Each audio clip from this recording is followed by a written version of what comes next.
In an age long past, Saturday morning was a time of wonder. Legends were forged and 1,000 adventures across countless television sets. In time, that cartoon magic faded, and our champions were forgotten. Until now. Journey with our heroes into the past as we rekindle the wonder of those weekend cartoons. Saturday morning lives again here on Saturday Morning Roleplay! Hey everyone, and welcome to Saturday Morning Roleplay. On each episode of this podcast, we pay homage to the beloved and forgotten cartoons of our youth by playing a tabletop RPG based on those classic stories. I'm your Game Master, MC Williams, but you can call me Mickey. And with me at the table once again are... I am Hollis, and I am playing Alan Kazaam, the fast-talking leader of a group of magic-performing teenagers. I'm Katie Bolaños. I am playing Victoria Thursday, supernatural expert who is really over all of your crap. And I am David Nair, playing Sam Salabim, teenage juvenile delinquent / con man / in his mind, the real leader of the show. Last time on Saturday Morning Roleplay. And a movie poster hangs from the rope. It shows a somehow fake-looking version of the scaly monster, and the title, Rampage of the Gator Man, in garish green letters. Sir, I'm getting a reading from you. I feel your name, it starts with an A. A-B. Arthur Burkhart, nice to meet you. You're important here. And you must be the magicians we hired. I don't trust what this guy is saying, and I just want to make sure that our magic show is not going to get interrupted by another crazy person in a costume who's just trying to drum up some publicity for himself. If you're a fan of the Gator Man movies, then you know that Ted Lumber is here. That better be an Ed Wood joke. No one sees Mr. Lumber. And she is prepared to pretend to be a cryptid expert to get through. There is a watchman who swears that he saw some weird creature crawl out of the water and then crawl back into it. I need to inspect the accident site, and I need to be briefed on what happened to be sure that, steps are being taken to make sure this doesn't happen again, so... But as soon as you get past the main entrance, the bag starts to shake, and there's something inside that bag. Will anybody available please let Mr. Lumber know that we're ready to film the were-raccoon scene with the tiger? Gadzooks, you guys. We got a mystery on our hands. So last time we left our heroes infiltrating a movie set in order to try to gain information about the damage that had been done by the alleged Gator Man, who is a cryptid originating in this area who, according to the text that our dear Victoria has read, used to be the Crocodile Man, because that is now canon. You're welcome. Right as we left, the difficult-to-work-with director Ted Lumber had come up after being told that there was going to be a were-raccoon shot with the tiger, he was very angry about because the tiger is not canon, and you saw 2 police cars go tearing down the road, sirens blazing. So the police cars were not coming to the theme park? They were not coming to the theme park. They were going somewhere else. Alan does say to Sam and Victoria, it's always really nice when I see police cars going somewhere we're not. Yeah, that is a nice welcome change. So I gathered some information. I don't know what you guys have been doing this whole time, and I can tell you about it now, or should we go see what these cops are doing? Or maybe do you want to stay away from the cops? I don't know what you two have been up to. Anything illegal? Again?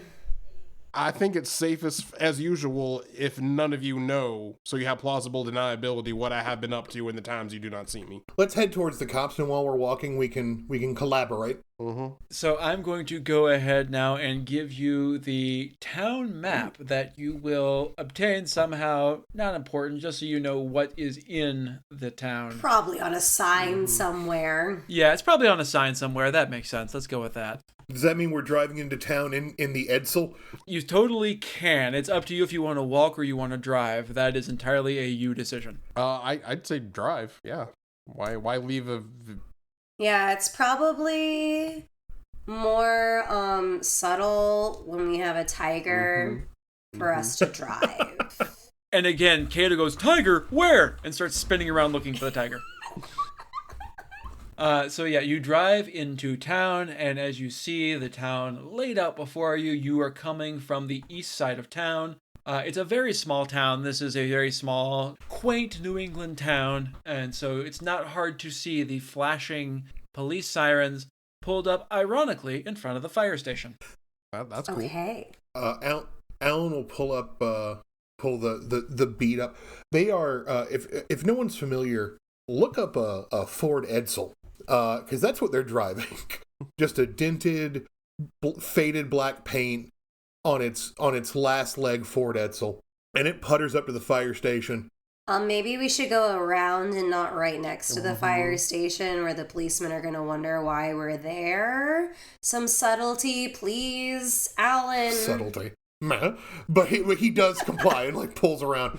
He turns to look at Cato, who is still wearing his high visibility yellow vest, and is like, just act casual, like you're supposed to be there. His ears flatten back and he tries to look real casual. And Alan does like tap on the nose, like, you've got it. Have a biscuit, Cato. His ears perk back up and he holds out his paw for a biscuit. And then he devours it, crumbs everywhere. Being a tiger and that tigers are 100% carnivores of raw meat, I feel like the biscuit has to just be like frozen gazelle. In my head, it was a seafood biscuit. I don't know if maybe tigers can eat seafood. I don't know. I legit thought of it as like a Cheddar Bay biscuit from Red Lobster. I was thinking of it as a British cookie. So, you know what, listener? It's whatever you envision it as. We have given you 4 wonderful options, and you pick what you think the biscuit is. But it has to be stamped with a C. Of course, yes. Because it's a Cato biscuit. As they walk around and act casual. They act casual. They come around the corner. The first cop to sort of put their hand up to stop them, Alan holds up his wallet and flips it open, showing he's only 1 hole punch away from earning a free Slurpee at Slurps and Sips. He's like, no, like, no need to make a big deal or roll out the red carpet. It's just us. We're here to try and solve this mystery. He just like pats the police officer on the shoulder. He's like, I know it might seem boring. You're only organizing the traffic while the mystery solvers get into the real meat and potatoes. But don't worry, you'll get there. You'll get there, young man. Okay. So first, where did you park? Just so I know where you parked. Let me refer to our map. If you were looking at the fire station, Alan pulled around, so he's technically closer to, like, they can walk very quickly to the fire station, but they're technically closer to the library. Okay, so yeah, you're parked in the library parking lot. It's public. It doesn't raise any suspicion. Yeah. But to try to get past the cops, I'm going to need you to roll me act under pressure. What could possibly go wrong? During this particular lie, I think Sam's going to lean over to Victoria. Ooh. 9! He is such a good magician, and such a bad liar. It just doesn't make sense. It really does confound the psyche. Okay, so you can get past the police and get into the fire station, but your compatriots are going to be left behind. You can get into the fire station, but the cops are going to come with you, or you can get into the fire station, but it is going to raise suspicion.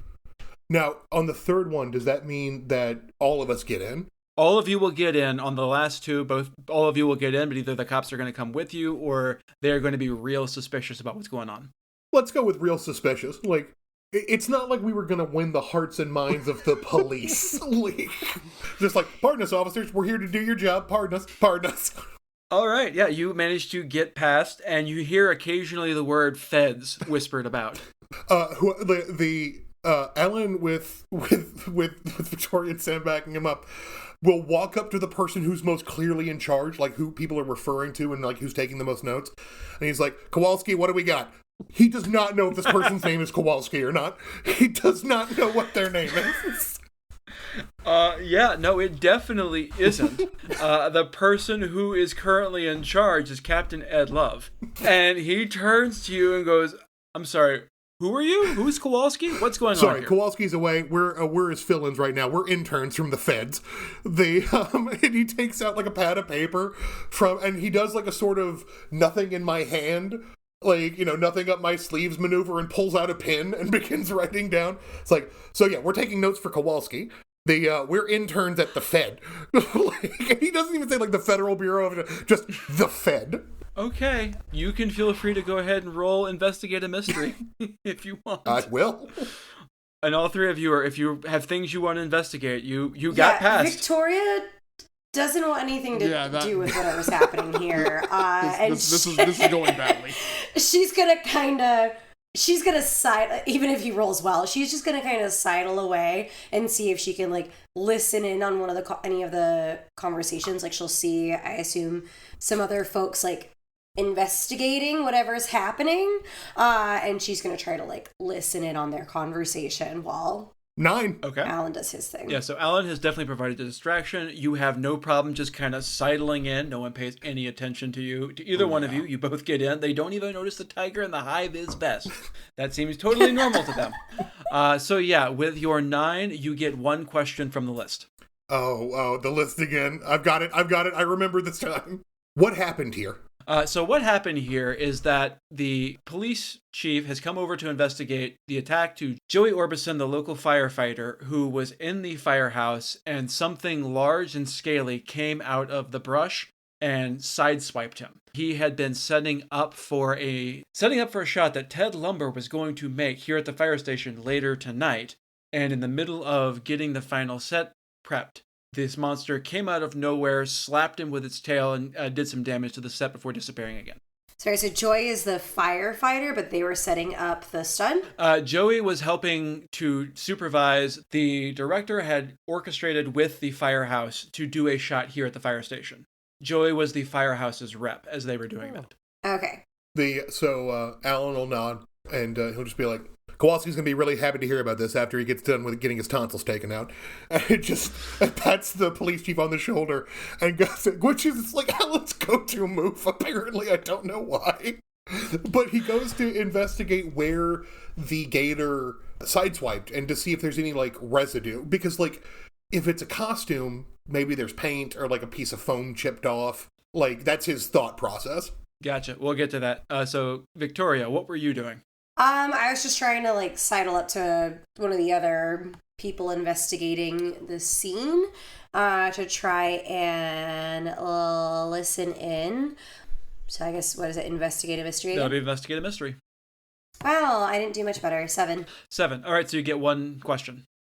I guess, where did it go? Right. So after it attacked here at the station, it ran off towards the east. You can see a couple footprints in the soft earth that disappear into the brush, headed in that direction. Definitely vaguely in the direction of the theme park, which sits on the bay. And Sam, what are you up to? I think Sam's immediate thing, we heard something scaly crawled out of the bush and sideswiped. He's like, all right, someone's going for a long con here. This is someone's lying about something. Yeah, I think it's time to also investigate a mystery. What I'm really looking for specifically is like what's being hidden. Like what is everyone here missing because they're supposed to miss it? Gotcha. All right, roll it. That's an 11 plus Nice. All right. stuff. So you get 2 questions. I'm guessing what is being concealed here is going to be your first. Yeah, what is being concealed here, definitely. You definitely notice that the marks on the set here at the fire station look an awful lot like the marks that were on the set back at the thrill park. If you had to guess, the same creature or person or whatever did the damage here as it did the damage at the thrill park set. Yeah, I think Ooh, sorry, he has a second snap question. an empty hand and suddenly a clipboard appears in it. The same one I had from the OSHA violation. Snap the other hand, suddenly a pen appears in it. And I draw a quick sketch of these markings, so in case we see them again, we've got like, all right, it's more for the audience at home, the kids at home to see the pattern, and that's what we're looking for, guys. Are these slash marks or are they symbols? To answer Victoria's question, you see a little bit of the slash marks, but you do also see a couple more of those strange symbols. Okay. Yeah, well, actually, so according to the sheet, on a 12 plus, I can ask the keeper any question, not just one of the listed ones. I did this too. That's not Only we're if not you doing have advanced. the advanced investigate a mystery, Sorry. which you do not. I can read. I made the Yeah. same mistake. I think then, yeah, what sort of creature is it? I mean, I know it's not a creature. I believe, at least. Sam's 100% convinced there's nothing supernatural on the face of the planet. Yeah, that'll work. You definitely see the footprints. They look very reptilian. You can see that they've got 3 toes with what look obviously claws on the front, a little dew claw on the back, but it definitely looks like it's running on 2 legs rather than 4. Okay, cool. Make a note of that. All right, back to Alan. Alan's going to check. He's basically checking for, sort of like Sam, like checking for the things he knows are like tells for like, you know, falsehoods. If a claw's left behind, it's going to have been like attached by like adhesive or wire or something. So he's looking for, you know, bits of costume that got stuck in concrete, you know, paint that has chipped off or smeared off, stuff like that. Okay, yeah, give me another investigative mystery. Oh, my luck cannot hold out. 8? All right, you get a hold 1. What happened here was like such an an obvious one. I can't ask that one again. Yes, you can. You can, if you have something specific you want to ask, you can ask what happened here and clarify kind of what you're looking for. I see. Would it be appropriate to ask what sort of creature is it? Like, because I'm looking for like falsehoods essentially. That might be what is being concealed here. Would probably be the default for that one. And with that, you do see in one of the posts that is not the fire pole, but one of the wood posts on the awning at the out front of the fire station, there is a scale caught inside a little crack in the post where it looks like something brushed by it, and there is a scale trapped there.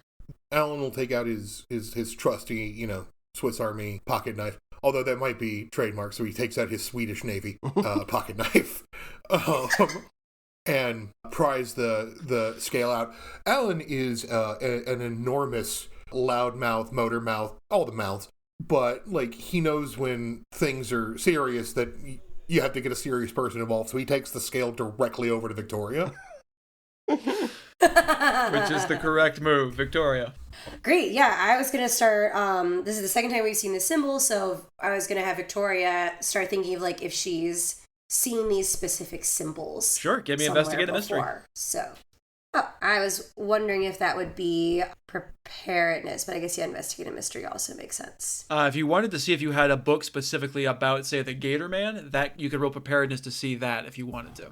Or like New England cryptids. Exactly. Something. If you wanted something specific like that, you could roll preparedness to see if you had it. Yeah, let's do it. Just to change it up a little. 10. So yeah, you 100% have that in the car. You never go to a location without having a book on the local cryptids in the car. Oh, I already have my messenger bag, and the book is in my messenger bag. 100%. It is absolutely in your bag. So I pull it out, and I start flipping through it, looking for these symbols. Sure, give me investigate a mystery. And you're going to get a +1 for the book. Excellent. That's a 12. Yeah, not that you needed it. Yeah, so you get a hold 2. Right, so I was trying to find the symbols in my book. So I guess... What is being concealed here would work for that. Yeah. So you have, in fact, seen, they're not exactly the same, but they're very, very similar. They're used in some cult rituals on other parts of the New England. They haven't really been seen here as far as you can tell, but they are typically associated with some sort of harvest festivals as a rule, as a way of trying to ensure fertility for the coming year. For fertility, not like bounty. Well, sorry, that's my mistake. Yeah, bounty for fertile fields, lots of... It was like, for a harvest, we want fertility. Fertility for the fields, not the people. Great. Okay, and now Alan has brought me this scale, and she's just gonna look at it and be like, "What do you want me to do with that?" I mean, you've got a second question if you want to use it. Sure. Let's see. I guess. I mean, can I, like, based on what I'm seeing here, with everything, like, what was, like, what does it seem like the intention was of this attack? What was it going to do? Okay. I'll give you that with what happened here, probably. Would work for that. So okay. from what you can see of the attack, and based on what you've already seen at the Sculp and Thrill Park, it seems like someone might be trying to disrupt what's happening at the set. That maybe someone is trying to stop the filming altogether, or maybe someone has a grudge against someone involved in the movie. You're not sure exactly, but it does seem like it's directed at the film. Yeah. I think I was more looking for, like, at the last one we saw that they cut down the lighting rig. Here it's just slash marks and symbols. There's no like specific thing that they disrupted. I see what you're saying. They had torn down a piece of the set that had been erected to do it. You're not sure at this point exactly what that piece of set was going to be, but you heard the stuntman talking, or the stunt coordinator talking about setting a person on fire. It looks like this was going to be part of the rig that was going to be setting the person on fire and walking out of the fire station. Okay, now I will look at this spell. What is this? Did you just pick something off of your costume? Why are you taking apart my hard work, Alan? We talked about this. Unless there are taller, more broad-shouldered lizards that are also bipedal that I'm familiar with in New England, and there might be. I don't pay attention to school. Then this came from our gator man. Oh, so you found it here? And he nods excitedly. He's like, hold on to it. And he turns to whatever like authority figures might be nearby that might have overheard him. Yep, nothing here. I'm going to let Ramirez and Velasquez down at the lab know that we have nothing. I will definitely call them on the adult telephone that I own. I was going to let you get away with it, but since you did that, now you have to roll under pressure for it. Damn it, Hollis. Look, you got to commit to the bit. You got to commit to the character. 10. 11. All right, so yeah, you 100% convinced them that you have found nothing, that the lab has found nothing, there is nothing at all going on here. They're all very excited that the feds have not discovered anything that the local police have not figured out, and they're very thrilled at their own work at this point. I just want to thank everybody for giving 110% out here. Why don't you all head down to the Gas and Gulp, get yourself some packaged donuts, on the Fed. It's on the Fed's dime. It's fine. Just bill it to us. You all have a great break. I want everyone to give themselves a round of applause. Great break. This is great here. Everyone take a break. The two cops climb into their car and they drive away, convinced that you have taken over the scene. I hate when he's so good at this. It makes him completely impossible to be around. I'm gonna have to put glass in his cookies just to make sure he doesn't get too big of an ego over this. And you see Cato in the background, who has been sneaking a biscuit, spit it out very surreptitiously. Cato, I would never do anything to your biscuits. You are the heart and soul of this team, and I would die for you. He starts picking up the pieces and eating them again. All right, Sam, what are you up to? Sam is just watching Alan lie terribly and succeed over and over again. So probably going to be... Did Victoria share what she found about everything? Okay. Yes, of course. He's probably going to be theorizing with Victoria while Alan is signing receipts or whatever he's doing to approve budget referral. I don't know. Okay, listen, you opened the door and I'm sorry, I have to walk through while Victoria and Sam are doing the actual big boy work. Alan is in the corner with a fireman, like, all right, no, let's have some business, let's have some composure, let's get back to serious business, doing serious stuff. Is that a slushie? What flavor is that? Grape? I'm gonna take that, that's evidence. Alan. I think it actually just might be best if we just let him entertain himself for a while. And yeah, you wander off into the break room with the firefighters. Yes, you hear him saying like that grape slushy might be evidence. The feds are we're going to take a look at that. So, Victoria, I'm thinking, who is it that might be most inclined to disrupt specifically the scene in which a man is set on fire for longer than it is safe to set a man on fire? I think. Because you just directly quoted him, you kind of already know. So I'm not really sure why you're asking. That was a rhetorical question. I was just. You don't actually remember where you heard that quote? It's a literary device where it's Victor. This is part of the presentation in the Flash. It was Victor. Fine. We know. This is why I have to do everything for you. Because you hear things and you don't remember where you heard them. During this whole scene, Cato is looking back and forth between you like he's watching a tennis match. And occasionally looking at himself like, did I say it? Was it me? It's, you know what? Yeah, fine, Victoria. Okay. You're absolutely right. It was probably Victor. Yeah, I'm absolutely right about what. You're Sorry, right. please do go yes, on. Victor. I heard those words. Is who I'm trying to get at. It was Victor who said that a man should not be set on fire for this amount of time. So I'm thinking if someone has a vested interest in not being set on fire, it would be Victor. Well, but Victor's not the one who's actually being set on we fire. Find the man or person who is. There's an actual stunt man. Right. So I think those are our two main suspects: is Victor and whoever the stunt person is. And I assume Alan did tell us that. Yeah, you remember that was Tiger West, and there was that whole confusion about Tiger. Okay. Yes. I just wasn't sure if Alan passed it on. Okay. And Tiger West is a woman? No, the person who plays the Gator Man is a woman. Tiger is a different stuntman. Got it. All right. Oh, okay.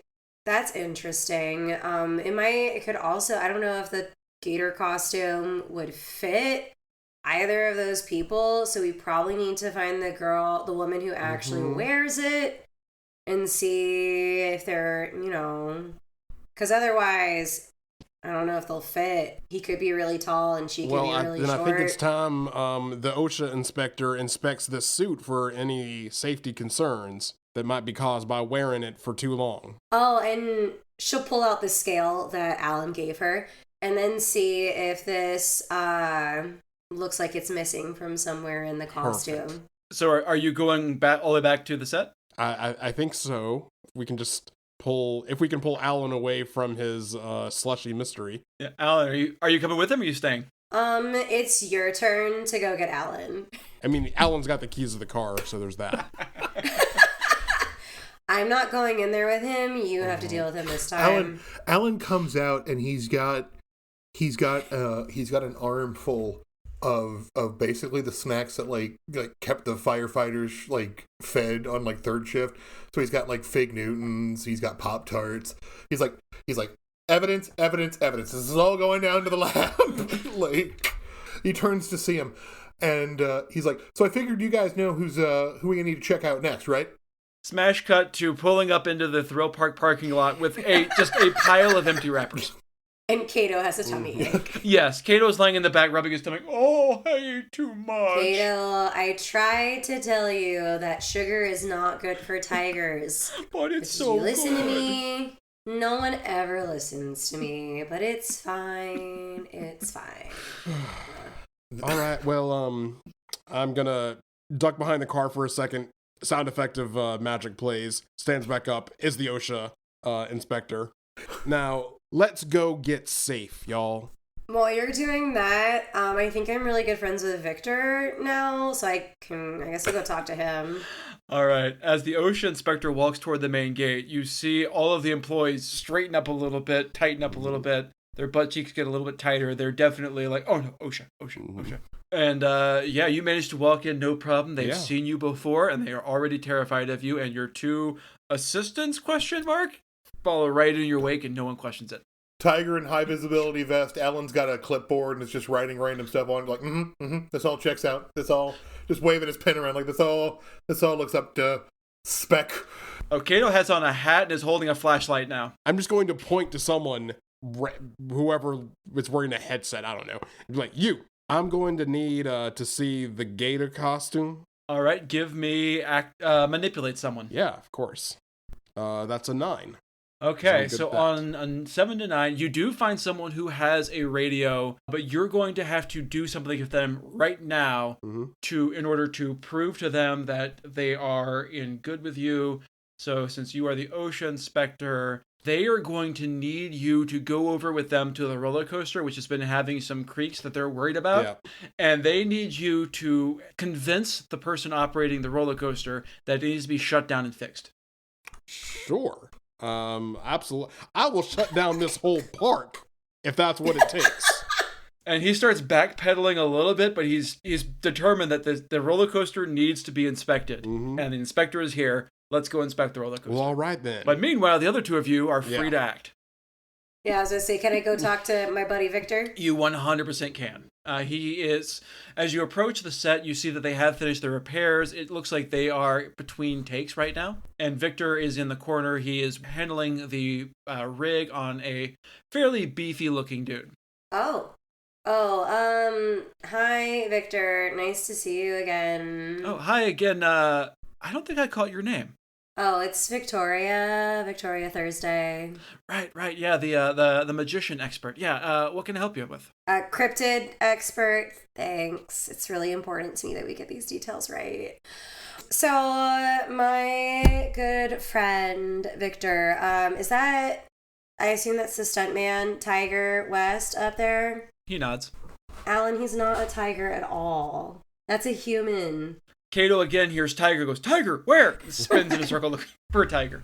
So we went to the firehouse. Did you hear what happened there? Yeah, we got word back that the shoot there has been put on hold. Something happened. Joey is injured. We didn't get much of the details, but just that something happened and we had to call the set off. Oh, wow. Yeah, that's really unfortunate. Hey, so I got this, you know how I investigate cryptids and everything. I'm a huge expert, whatever. I need to measure your height. Give me manipulate someone. You know that really casual thing people say in conversation when you're first meeting someone. I was trying to see if there was a way I could do something that's not charm, since I'm really bad at it. I mean, you can try to just measure him. I'm gonna say, can I do sensitive? Actually, you know what? Yeah, you can roll sensitive for me. Why don't you tell me real quickly what that does? So I can open up my brain to the local psychic environment and roll weird. I can find out something important. So on a 10 plus, I gain a definite impression about something that's important. On a 7 to 9, I gain a hazy impression. On a miss, my brain is in contact with something dangerous. So I guess it's like, can I use that to just kind of like determine to read his height, much like one would read an aura? Sure. So what are you trying to get, just so I know what you're looking for here? Well, so my thought is that if I can get his height, then I can compare it with like the height of the costume and see if it fits. Okay. Go ahead and roll sensitive for me. Awesome. Thanks. Because then I get a +1 and not a -1. I appreciate you. 8. Okay, I'm glad that I did that. All right, you get a hazy impression about something here that is important. Let's go with, you do in fact get a vague picture of some sort of bipedal gator creature crawling around the set, slapping someone, you can't tell who, with its tail, and that person goes flying across out of your vision. And then it's gone. All right, do I get like that the height might match his height, or they seem shorter, or... It feels like it might be a little short to be him, although the figure is kind of hunched over and leaning forward, so you can't be 100% sure. But if you had to make a guess, no, it's probably not him. Okay, cool. And then can I do the same thing to Tiger up in the air? Sure. Do I need to roll again, or... Roll again, yes. Okay. Hey, that's an 11. This time you get, you sort of have like this beautiful mind moment where you're seeing everything kind of work backwards, or maybe it's more of a Boondock Saints 2, but you're seeing sort of walking through the scene as it happens around you. And you're just invested, like you're walking through, pointing out the things that are happening as you're just figuring out all the things going on, and you absolutely see a smaller gator figure grappling with a large, beefy dude who is definitely Tiger before slapping him, and he goes flying out of screen, and you can definitely tell this gator is smaller than either one of the two people you've been talking to. So what Alan sees is I'm like in the middle of talking to Victor, and then I just suddenly go into a trance. So, Sam, you are still looking at those bolts. How's it going? Well, so yeah, to Sam, does this appear to actually be a safety concern with his roller coaster? You know what? Roll sharp. Let's just find out. Okay. That's an 11. I think I had 1 to sharp. It's probably fine. There are a few places where the bolts look a little loose. It probably needs some routine maintenance. It's not unsafe, but it would be better if they actually, did the maintenance they were supposed to do. Okay. would this be enough to say I would be protecting them from danger if I lied to them? I'm going to go with yes, because it's fun. Okay, good, because we have this custom skill that we made for me. Trust me, I'm a liar. Since this is custom, read it out for the people at home. Trust me, I'm a liar. When you tell a normal person a lie in order to protect them from danger, roll charm. On a 10 plus, they'll do what you want, no questions asked. On a 7 to 9, they'll do it, but the keeper chooses one from this list of ask you a hard question first, stall and dither a while, have a, quote, better idea, and on a miss, they're going to think I'm crazy and probably dangerous. Amazing. So roll it. Okay, that's an 8 plus 2, that's a 10. Okay, so what do you want them to do? I want them, so honestly, it's not even what I want, it's what the guy who's going to take me to the costume wants. So I'm going to do what he wants. Oh no. Oh no. Sir, what's going on? What's oh no, OSHA. Oh no, it's OSHA. What's up? And never go when OSHA says oh no. Yep. Is it a like describe the person who's working the ride right now? Oh, it's a pimply faced teenager who has a mustache he's trying to grow. Young man. He's the same age as you. Please tell me no pregnant women have ridden this roller coaster today. I mean, opening day's tomorrow. We haven't. No one's been riding it except for me thank testing God. it. Thank God. You have got to change these bolts out right now. Just shut the whole thing down. It cannot open tomorrow. You're gonna have to do some full routine maintenance. Now, it's not in my authority right now because I'm a OSHA inspector for Hollywood, right? But I can call my friends up in DC and they can be here tomorrow and they can find you and they can find your parents and they can find your grandparents. No, that won't be necessary. That won't be necessary. And he runs off in a cloud to go start tightening the bolts himself. And turn back to the the guy with the from the movie set. Well, all right. Can I see the costume now? Yeah, absolutely. Right this way. Mm-hmm. And we'll cut back to Alan. Alan is. Hopefully, nobody's looked too close at his clipboard because he has been drawing little stick figure guys.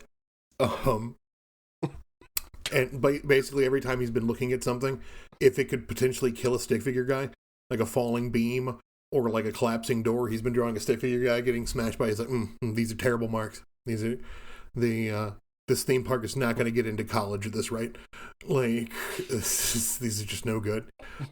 He is looking around because if a scale came out of the costume while it was just going about its alligatory business, then it might have like walking around the set. It may have come out wherever somebody was like taking it off, putting it on, hiding, doing it surreptitiously. So he's now on the lookout for like scales or scale adjacent things sort of around. And he's using the fact that he's got like a clipboard and like a pen and a piece of paper to cover the fact that he's like looking at stuff. It's like, why are you staring at that? He's just like, yes, yep. Look at this wall. Yep. That drywall's never been reticulated. That's gonna, someone's gonna have to put up with bronze. Someone's only gonna get bronze on this rating. So that's what he is doing. I don't. If I need to roll investigate mystery. Yeah, if you want to learn something with that, roll investigate a mystery. If you just want to do it, you can just do it. But yes, roll investigate a mystery if you want to learn anything. 10. You get a hold too. So considering I'm trying to find where my guess is that whoever is doing this is trying to like surreptitiously get in and out of the costume and like in and out of the area.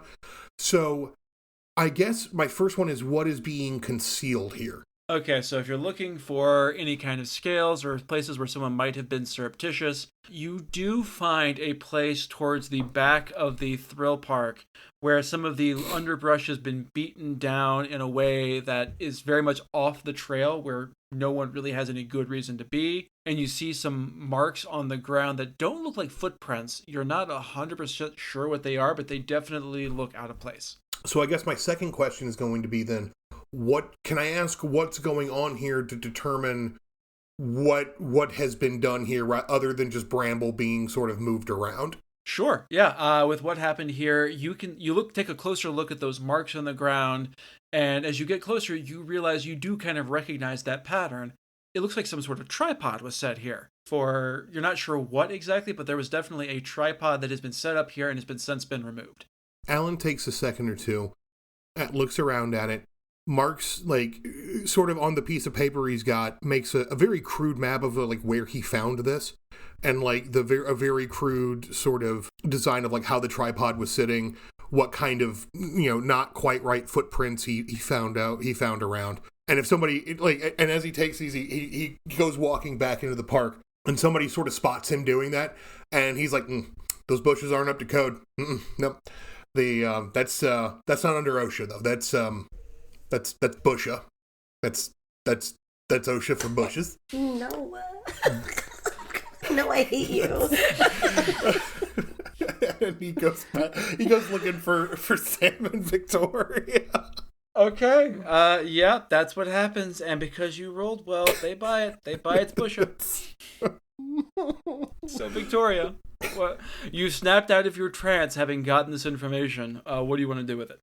Yeah. So she's just gonna. I assume. How do a tiger and I guess tiger's up in the harness. How does Victor respond to her? Just like she was talking to him, and then she just suddenly goes into this kind of like looks woozy for a second. He kind of puts a hand on his shoulders, like, "Are you okay?" And as he's doing that, you see a gator man come walking out of the bushes. Oh,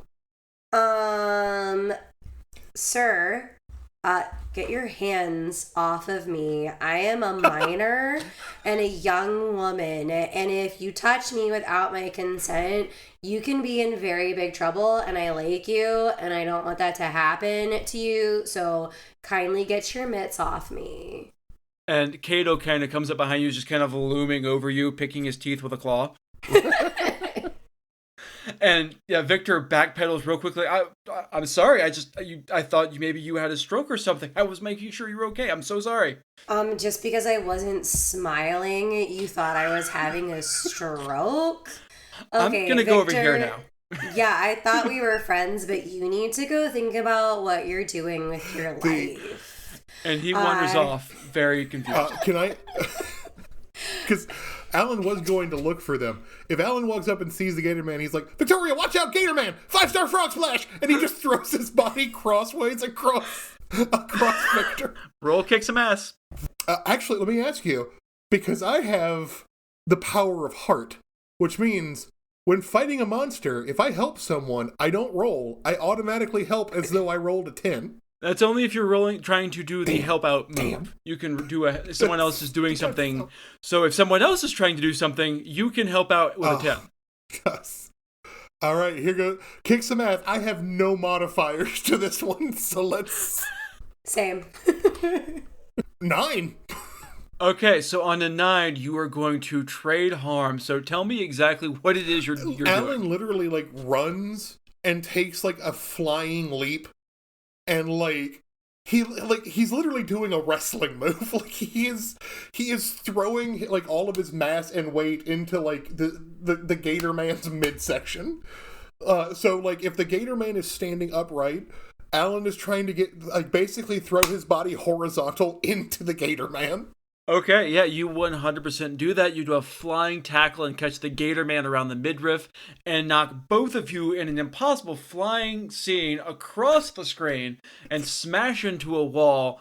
And a camera that was sitting on top of the building falls off and hits you on the head. You're going to take 1 harm. Alan's rubbing his head that camera seems like a precarious place. What if somebody ran by here and tackled someone like a Gator Man? All right. So Sam, Alan has just tackled the Gator Man. What do you want to do? Yeah, I think Sam just slack-jawed at what just happened. Just, Alan, you just tackled a person in a costume. I myself am in costume at least half of my waking hours and a good quarter of my sleeping. I mean, that's not safe. I say as an OSHA representative. Good save. I'm sure no one noticed. Alan stands up and dusts himself off and is obviously lightly bleeding from the scalp where the camera hit him.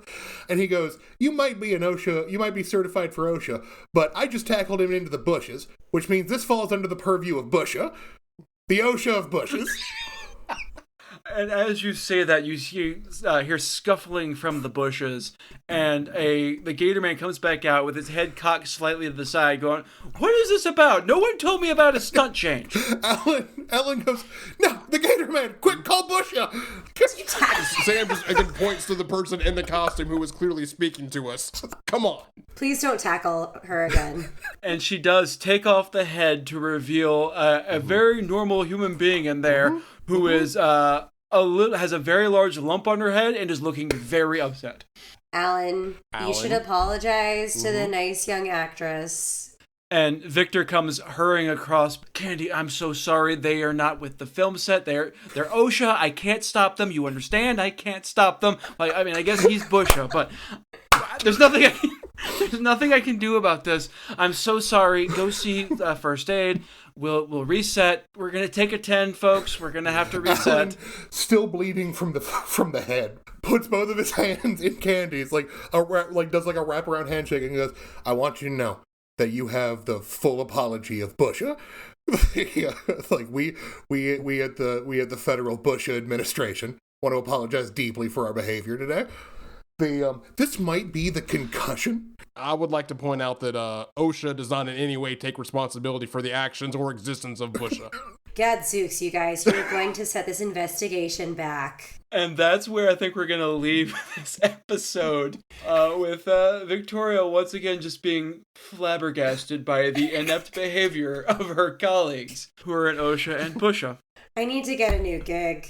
Next time on Saturday Morning Roleplay. Does the mysterious Gator Man have a vendetta against the movie bearing his name? What secrets lurk beneath the surface of Scooby Bay? Will Busha be investigated for its many institutional failures? Find out on the next exciting episode of Saturday Morning Roleplay. We all had fun here today, but I think what we all learned is that bush safety is a serious situation. Dozens of times a year, people are hurt in bush or bush-related incidents. Either by bushes or their cousin, the shrub, or even the more distant cousin, a very small tree. It can be important to know the difference between the signs of a stroke and the signs of a really weird friend just zoning out for a few minutes. Now, some of the signs of a stroke include an asymmetrical face, slurred words, or numbness on one side of the body. On the other hand... Remember, fast. Right. But on the other hand, sometimes you just got a really weird, freaky friend, and you'll just say something innocuous, and they will just stare off in the middle distance for what seems like an hour, and you just got to let them be.